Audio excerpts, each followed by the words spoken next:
People like to say that Pathfinder is complicated and unlearnable, and that's usually based on the reputation of Pathfinder First Edition, which in turn was based on D&D Third Edition. And yes, it was complicated, but also glorious. Crazy things could happen in crazy builds, and it was my preferred system for many years. But it's very taxing on the GM, and sometimes the crunch got to be too much. My preferred system is now Pathfinder 2e because it manages to streamline things while also keeping the overall goals of nerdy crunchy goodness and character customization intact. Still, you gotta appreciate the previous edition's commitment to simulate and math out a fantastic world. Here are the various DCs for detecting things in Pathfinder First Edition. And the most notorious rule from this era is grappling, and here's the spread from the original D&D Third Edition Player's Handbook. Wizards of the Coast itself made fun of this rule in one of their videos, ramping up for D&D 4th Edition. And the rules were sometimes involved. I grapple. What? Well, and how do you do that? Hang on, no worries.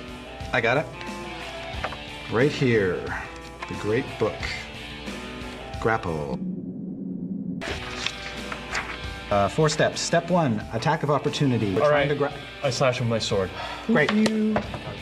Today I'll look at the rules for grappling from Pathfinder First Edition, return them to the world, and explain them, which those rules are actually simpler than those from D&D 3rd Edition, but this is already complicated and mind-boggling enough.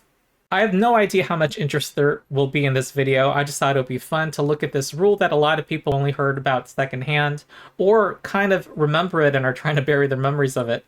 Also, I see it as a teaching challenge because people talk about it like it's this super complicated, impossible to understand thing. I also thought it would be fun to reflect on how far we've come in TTRPGs since, and maybe we prefer this rule and miss some aspects about it.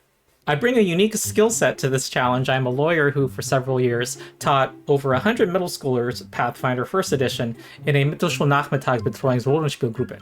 I used to live and breathe these rules. Also support my Patreon for ad-free early access and exclusive content, and to support my channel. Alright, here are the rules from Pathfinder First Edition on grappling, also including in the bottom left here the definitions of the grappled and pinned conditions. There are people in the community who have made useful flowcharts to explain this rule, which, at least for the way my brain works, I don't find flowcharts to be very helpful. They tend to bewilder me and make something more complicated than it actually is, but they are helpful for some people, and I'll include links to these in the description. Alright, let's break this down, element by element. This is how you grapple in Pathfinder 1e. You spend a standard action. You had 1 per turn. This is before the 3-action economy. It's like spending your action in 5e. Next, you provoke an attack of opportunity from whatever you're trying to grapple. It's a free attack against you, and every creature can do this once per round if they have a weapon or a natural attack, something like a bite or a claw. Let's say you're trying to grapple an ogre, and let's say that ogre hits you. Well, whatever damage you take now becomes a penalty to the eventual roll to grapple that you're about to make. So if that ogre hits you for 16 damage, minus 16 to your roll. This definitely makes grappling less attractive in the system, and so you probably, if you want to grapple, want to take the improved grapple feat, which makes you not provoke this attack of opportunity, and also gives you a numerical bonus to grapple and to resist being grappled. By the way, nearly every combat maneuver like trip and disarm and overrun in Pathfinder First Edition provoked an attack of opportunity, and you would want to get a corresponding feat to prevent that. And then you make the grappling check. And that's with this formula. You roll a d20 and add your combat maneuver bonus and compare that to your target's combat maneuver defense. Now, these are statistics that you will have pre-calculated, and every monster will have their numbers pre-calculated as well in their stat block. So this is like your attack bonus and your armor class, but for combat maneuvers like grapple, disarm, and trip, and so on. Now, calculating your CMB is pretty straightforward. It's your strength modifier with your base attack bonus, which is like your proficiency bonus if you're coming from 5e or Pathfinder 2e. But there's also a special size modifier. If you were bigger, you were better. There is a numerical penalty if you were smaller, and a bonus if you were bigger. By the way, size mattered a whole lot more in 3e. These numbers were reduced in Pathfinder First Edition. The catch, however, is that your size might change in the middle of combat, in which case you would want to recalculate your CMB and your CMD, and you would also want to recalculate your attack bonuses and your armor classes. Numbers floated a lot in Pathfinder First Edition. And there are, of course, many other things that can affect your math, like bonuses to attack rolls from a spell. God forbid one of your ability scores like strength would change in combat. The combat maneuver defense had a similar formula. You just add 10 to it, but you also add your dexterity modifier in addition. Your agility mattered. There's an extra thing to note. There's a sentence buried in a paragraph saying that if you are a humanoid creature and you're trying to grapple something, you must have both hands free. Otherwise, you have a -4 penalty to your grapple check, which makes sense. It's harder to grab onto somebody without both hands. And apparently, you can grapple without any hands free in First Edition. An interesting quirk. Now, what does grappling do? What are the effects? Well, we have a list of them. First, you are both grappled. You both get the grappled condition. It's a bunch of negative stuff. First, neither of you can move. You get a -4 penalty to your dexterity score. And what this means is your modifier goes down by 2. Every statistic of yours that relies on dexterity now changes. You cannot make attacks of opportunity. And you get a -2 penalty to all attack rolls and all combat maneuver checks, with the exception of grapple checks and checks to break free from a grapple, which we'll get to how to do that. Note that this means that if your rogue character, who might have taken the feat letting you apply your dexterity bonus to certain melee weapon attacks in Pathfinder First Edition, if you have that, you're getting a double hit to your accuracy. You're getting -2 from your loss of dexterity and -2 to your attack rolls. You also cannot do any action that requires 2 hands. So if you have a Zweihände in hand, you cannot swing that massive thing against anybody. You only have 1 hand free. Now, what if you want to cast a spell or use what the system calls a spell-like ability?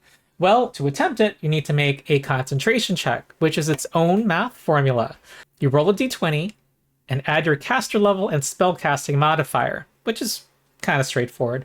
However, the DC is 10 plus the grappler's CMB plus the spell level of the spell you're trying to cast. And it's kind of wonky because there are concentration checks in this game for different situations, and every single one of those situations has a different formula. So that's the grappled condition. As the grappler, you also move the target adjacent to you to an open space next to you. If there is no open space available, then your grapple fails.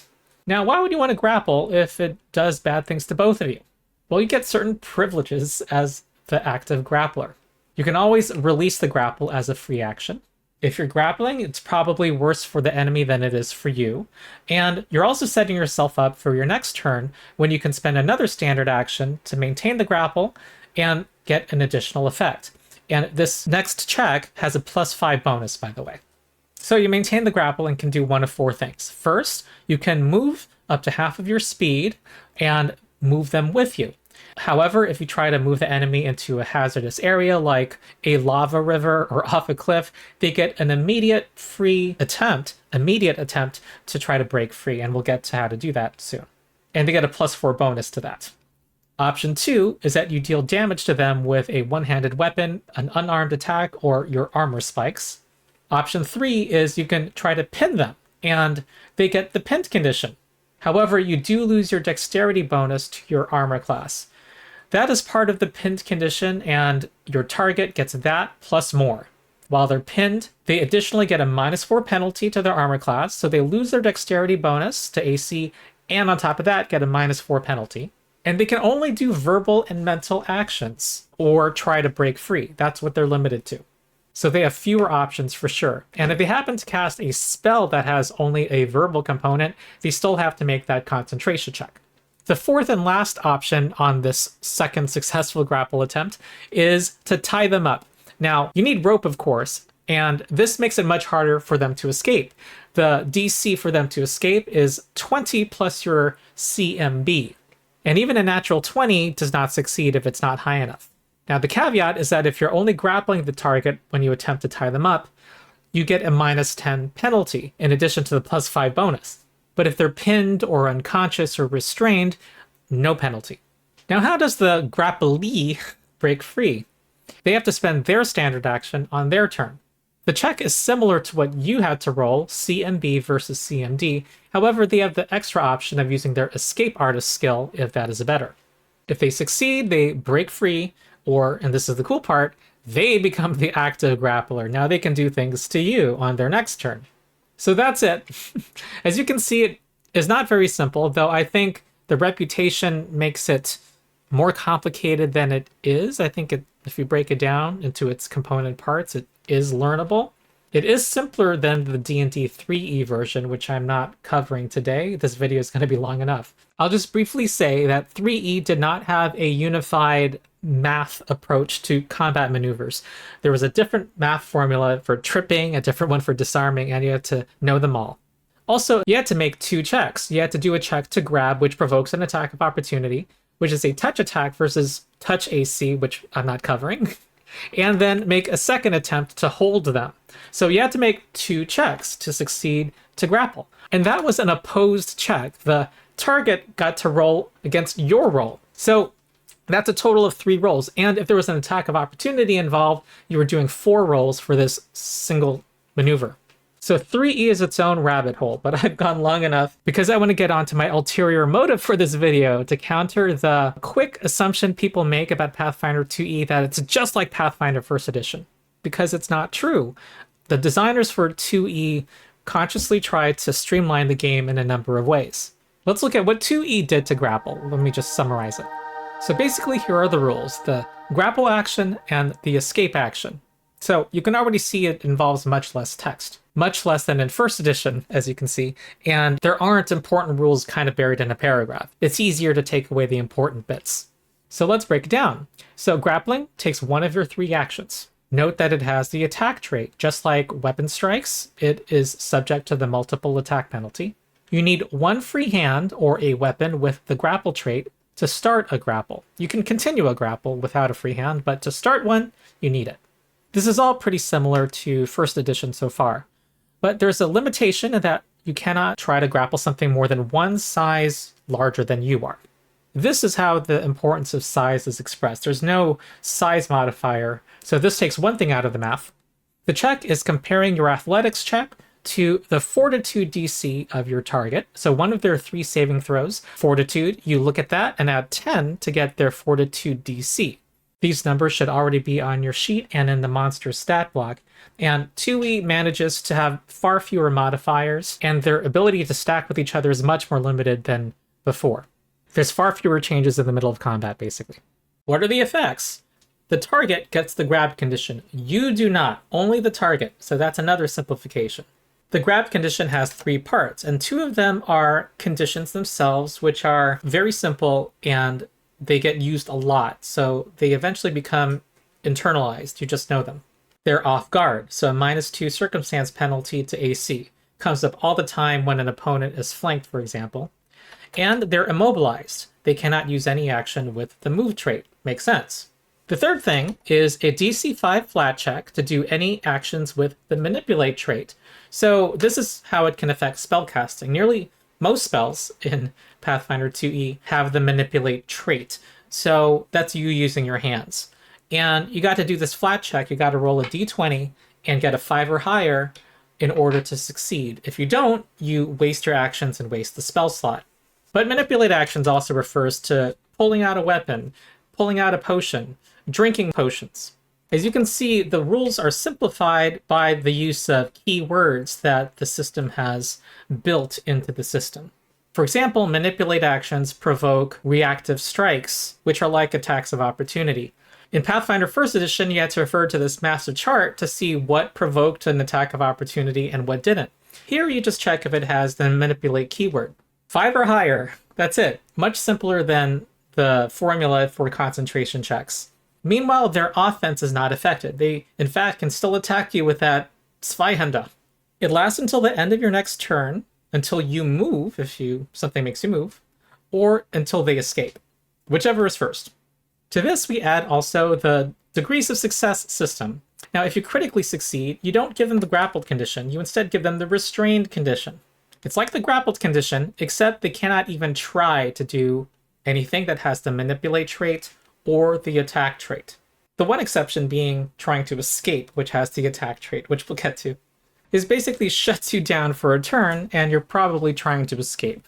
Now, what if you critically fail? Well, this is fun. They can try to grapple you as if they succeeded on a grapple check against you, or knock you prone. Bit of extra randomness that comes with the 4 degrees of success system. Now, what can they do? They have the escape action. Again, it's a single action, and it has the attack trait, so it's subject to the multiple attack penalty and contributes to it. And they have to beat your athletics DC, which is your athletics score plus 10. And they get to choose one of 3 bonuses. First, their unarmed attack bonus, or either their athletic skill or acrobatic skill. They can choose any of those. If they succeed, they lose the grabbed or restrained condition. If they critically succeed, they get to additionally stride up to 5 feet. And if they critically fail, they can't attempt to escape again until the end of their turn. So alas, they cannot grapple the grappler. However, they have the grapple action themselves. They can, instead of trying to escape, try to grapple you, and now you're both grabbed. All right, so that's how it works in 2E. So, final thoughts. What do we think of the 3E and Pathfinder 1st Edition rule for grappling? Well, I think it's a nope for most tables. It's got too many steps. You provoke an attack of opportunity before you can even attempt it. And 3E had you make 2 checks to succeed, and that second one was a set of opposed rolls. Ugh. It was too complicated and too hard to remember. Because it was so complicated, many people tried to avoid using it, and you can never reinforce your memory of how it was used. But it also was a lot of paragraphs with little rules hidden in them. And it was a bespoke set of rules, set of sentences and situations that only applied to this grapple action, which even in the Pathfinder 1st Edition version, one mechanic, the CMB bonus, was made uniform throughout all combat maneuvers, but not in the original version. So it didn't use the new tech that we have nowadays of using keywords. Also, it wasn't really apparent in what we looked at today, but in this system, there were many more modifiers that were in effect. Not only the size modifier, but you can get competence bonuses, morale bonuses, your ability scores could change from spells and so on. It was also harder to pull off. It provoked an attack of opportunity, and if it hits you, well, first, in the original version, your attempt failed. But in Pathfinder 1E, it gave you possibly a very fat penalty to your grapple check. And you also needed 2 free hands. And on top of that, it debuffed you, the grappler, thus narrowing the number of situations where you'd want to do this in the first place. And next is that it was not valuable unless you build into it. And I think this is perhaps the biggest problem with the previous rule. If you don't have the improved grapple feat, it sucked. And this dovetails with an issue, a problem, in my opinion, endemic to Pathfinder 1st Edition and D&D 3E. It was a system that heavily rewarded building your character to specialize. This was expressed not only by the fact that the system allowed you to stack your bonuses up to the ceiling, but also by the game sometimes saying, fuck you, you don't want to even try that without taking the feat. This is just one situation. Another situation is you are a archer and you're trying to fire an arrow at a monster who is in melee combat with one of your allies. -4 penalty unless you took the precise shot feat. This all incentivized building your PC to be good at 1 or 2 things. So for example, let's imagine you build a monk in the system and imagine them wrestling in combat and doing a lot of unarmed maneuvers. Well, you take the improved grapple feat and can now grapple foes much more easily. However, if you want to trip them, that will provoke an attack of opportunity. And you may or may not want to take the improved trip feat for that, because perhaps you want to dive deeper into the grapple tree, the feat tree for grappling. So as you can see, your most important decisions kind of start and even end with building and advancing your character, instead of having a variety of viable tools you can use in combat. In 2E, anyone trained in athletics can give it a shot and has a fair chance of succeeding. And sure, there are many feats that you can take to make you better at something than other people. However, those feats are often activities themselves and are competing with each other for your precious 3 actions. You have a variety of tools in your tool belt, and the decisions you make in combat can be impactful on whether you win or lose. Now, there are some arguable pros to this old grapple rule. One of them is that it debuffs the enemy more than the current version. It does more shit. It has more negative effects. They also can't use any action that requires 2 hands, and if they're a spellcaster, you might have shut them down. Probably the most important use case for the old grapple rule.